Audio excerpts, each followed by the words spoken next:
望見你一早背書包上學去，瘦小的身軀，你眼睛多憔悴，在你眼眸裏已經天真不再，像被枷鎖失去自由。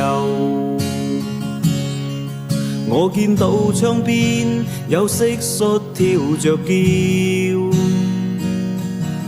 再也見不到你往昔追逐笑。繁重作業裏令你消失歡笑，面對這種又是誰人的錯？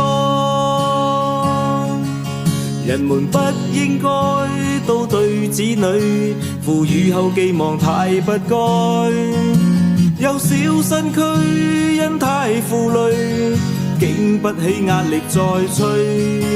孩童的身心都也應該讓應試教育再放開，誰亦抗拒而因壓力，終將使整個身軀變粉碎。